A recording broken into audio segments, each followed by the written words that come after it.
So Easter Sunday is a festival and holiday celebrated by millions to honor the resurrection of Jesus from the dead, described allegedly in the New Testament as founding 3 days after his crucifixion at Calvary. It's also the day children excitedly wait for Easter Bunny to arrive and deliver their treats of eggs. Easter is a movable feast, which is chosen to correspond with the first Sunday following the full moon after the March equinox and occurs on different dates around the world, since Western churches use the Gregorian calendar while Eastern churches still use the moon Julian calendar. So the Easter follows the Easter star, East.ern, Ishtar. Most historians, including biblical scholars, agree that Easter was originally a pagan festival. According to New Unger's Bible Dictionary, the word Easter is Saxon origin Istra, the goddess of spring, in whose honor sacrifices were offered about Passover time each year. By the 8th century, Anglo-Saxons had adopted the name to designate the celebration of Christ's resurrection. But why do they make it as astrotheology? The eastern star is in a certain position. Today is the full moon of Venus. Venus is Aphrodite. Aphrodite is reproduction. The eggs represent reproduction. It was all about paganism because the first day of spring was when the food would grow again. That's the resurrection. The food would be resurrected, and the Roman Catholic Church took over it, like they do when they put all their temples on top of old pagan sites. So the Eastern story comes from the Sumerian legend of Dumuzi, Tammuz, and his wife Inanna Ishtar, an epic myth called the Descent of Inanna, found inscribed in cuneiform clay tablets dating back to 2100 BC. When Tammuz dies, Ishtar is grief-stricken and follows him to the underworld. In the underworld, she enters through the 7 gates, and her worldly attire is removed. Quote, naked and bowed low, end quote, she is judged, killed, and then hung on display. In her absence, the earth loses its fertility, crops cease to grow, and animals stop reproducing. Unless something is done, all life on earth will end. After Inanna has been missing for 3 days, her assistant goes to the other gods to help. Finally, one of them, Enki, remember the stories from the way back when, the Anunnaki, Enki and Enlil, creates 2 creatures who carry the plant of life and water of life down to the underworld, sprinkling them on Inanna and Dumuzi, resurrecting them and giving them the power to return to the earth as the light of the sun for 6 months. Light of the sun. After the 6 months are up, Tammuz returns to the underworld of the dead, remaining there for another 6 months, and Ishtar pursues him, prompting the water god to rescue them both. Thus were the cycles of winter, death, and spring like. The Sumerian goddess Inanna is known outside of West Mesopotamia by her Babylonian name Ishtar. In ancient Canaan, Ishtar is known as Astarte, and her counterparts in the Greek and Roman pantheons are known as Aphrodite and Venus. In the 4th century, Christians identified the exact site in Jerusalem where the empty tomb of Jesus had been located. They selected the spot where the temple of Aphrodite stood. The temple was torn down, and so the Church of the Holy Sepulchre was built, the holiest church in the Christian world, right over a pagan site. Dr. Nugent points out the story of Inanna and Dumuzi is just one of a number of accounts of dying and rising gods that represent the cycle of the seasons and the stars. For example, the resurrection of the Egyptian Horus, the story of Mithras, was worshipped at springtime, and the tale of Dionysus resurrected by his grandmother. Among these stories are prevailing themes of fertility, conception, renewal, descent into darkness, and the triumph over light over darkness, or good over evil. Easter was originally a celebration of Eostre, goddess of spring, otherwise known as Ostara and Istra. One of the most revered aspects of Ostara for both ancient and modern observers is a spirit of renewal. Growing food again. We can live. Celebrated at spring equinox on March 21st, Ostara marks the day when light is equal to darkness and will continue to grow. As the bringer of light after a long dark winter, the goddess was often depicted with the hare, an animal that represents the arrival of spring as well as the fertility of the season. This is from the fine work of Akariah S., or D.M. Murdoch, as she's also known by, Christ as the solar hero. The need to time the Eastern celebration or resurrection to coincide with the vernal equinox demonstrates that Christ is not an historical personage, but the sun. The fact of Easter being the resurrection of the sun has been well known for centuries, just as the, quote, the Savior's, end quote, birth at the winter solstice has been recognized as another solar motif. And that solar motif, again, starts at the autumn equinox, when the constellation, the southern constellation, hosts the sun allegedly going down and hanging on the southern constellation after August 21st, after the autumn equinox, and it is said to hang on the cross for 3 months. There it lays until December 22nd. When December 22nd, it dies on the cross and stops going down on the southern constellation cross, whereas on December 25th, the sun, S-U-N of God, rises once again. Food will be grown. Life will go on. A pagan ritual taken over, put right on top of the Christian mythology and legend. So, finishing up with D.M. Murdoch's work, Christ is the Son of Righteousness with divine beams. Concerning Easter is the letter 1 for 329, Bishop of Alexandria Athanasius remarks, quote, again, the Son of Righteousness, end quote, causing his divine beams to rise upon us, proclaims beforehand the time of feast, in which obeying him we ought to celebrate. Christ is thus the Son of Righteousness with divine beings. So, April 1st, tracing the origins of April 1st, April Fool's Day. The tradition of April Fool's Day has been observed in at least 5 centuries, but it suggests it dates back to nearly 2,000 years or more, despite the day being marked by many countries around the world. An ancient Roman myth tells the story of the god Pluto abducted Proserpina, the goddess of grain and harvest. All about food, folks. Proserpina's mother could only hear the voice of her daughter when she searched for her in the vast expanse of the underworld. The fruitless search ended in vain and inspired the idea of a fool's errand. However, the concept of a fool's errand has also been linked to other historical events.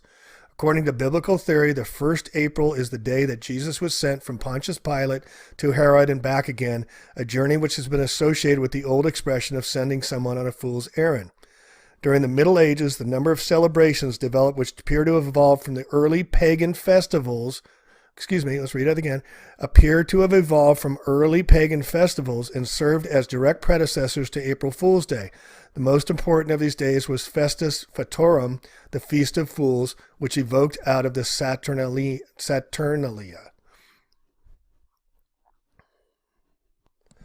Regarding the origins of April Fools, relates to the change of calendar in 1582 when Pope Gregory XIII ordered a new calendar. The Gregorian calendar replaced the old Julian calendar. A number of ancient cultures, including the Romans, celebrated the New Year's Day on or around the 1st April, but the new calendar called for the New Year's Day to be celebrated the 1st of January. According to popular explanation, those who refused to accept the new date or did not learn about it and continue to celebrate the New Year's Day, the pagan's New Year's Day, on 1st of April, were reportedly subject to pranks and ridicule and rumored to have been called April's Fools for observing the holiday months later. So a couple more here. The Christian calendar, roots of the Western Christmas. We covered Christmas already. This is the symbolism used. The church also symbolized the pagan sun god as in the round sun-like wafer used in the Roman Catholic Eucharist. The Roman Catholic monstrance displays a round wafer of bread called the Eucharist host. In post-medieval times, it took the form of a sunburst on a stand, usually topped by a cross. The Christmas tree. This is also pagan origin. The Roman winter solstice was marked on December 25th of the Julian calendar. They knew that the solstice meant that soon farms would be green and fruitful again, and they marked the occasion by decorating their homes and temples with evergreen boughs. In fact, a fir tree was common in pagan Rome as it is today. In Rome, the fir tree related to the Baal Berith, a pagan messiah and a form of Baal worship practiced by ancient Israel. Holly, with its prickling leaves, white flowers, and red berries, symbolizes the male reproductive urge. The Puritans banned Christmas because of its pagan origin, and today Seventh-day Adventists don't celebrate Christmas or any other religious holidays or festivals. All right, then staying on the Eastern Star, since Easter follows the Eastern Star, ministers are mini stars. It's all astrotheology. They've taken the mythology, the astrotheology of the heavens away from us and made up their own stories. What's this amounted to? So the Order of the Eastern Star has about 10,000 chapters in 20 countries and approximately 500, half a million members under its General Grand Charter. It's a Masonic appendant body to both men and women, established in 1850, by a noted Freemason, Robert Morris. It was only adopted and proved a body of the Masonic fraternity in 1873. Originally, a woman would have to be a daughter, widow, wife, sister, or mother of the Master Mason, but the order now allows other relatives. The emblem of the order is a 5-pointed star with the white ray of star pointed downward towards the manger. The letters fatal surrounding the center pentagon in the emblem stands for the fairest among thousands, altogether lovely.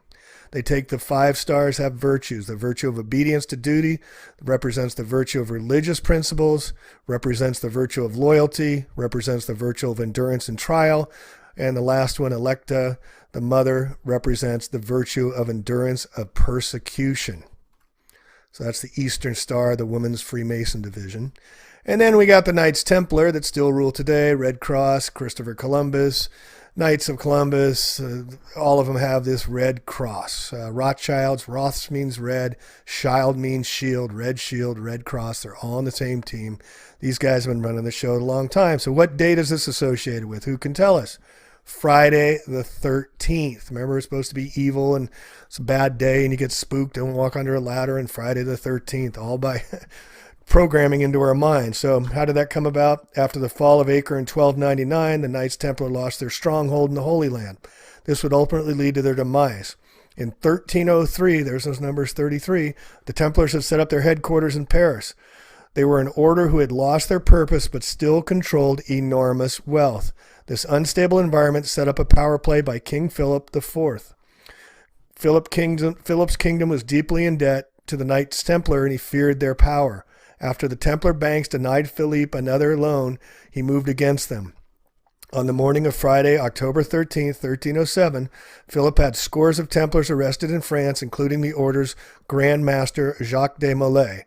Many were sent to the Tower of Chinon, where they were brutally tortured until they confessed to false charges, which included heresy, homosexuality, financial corruption, devil worshipping, fraud, spitting on the cross, and more. No, that's what they actually did, folks. This is a Christian's version story of the Knights Templar. It's titled specialoperations.com. No, that's what they actually did. King Philip was turning against them because of all the abuse. Despite the absence of any other evidence that was coerced by torture, the Pope Clement V issued an edict dissolving the order under enormous pressure by Philippe. Jacques de Molay was executed in 1314. Philippe never believed any of their charges were true. He moved against them mainly out of jealousy and greed, blah, blah, blah, but that's not the real story. So how many hundreds of thousands of Christians celebrate Easter never knowing this history?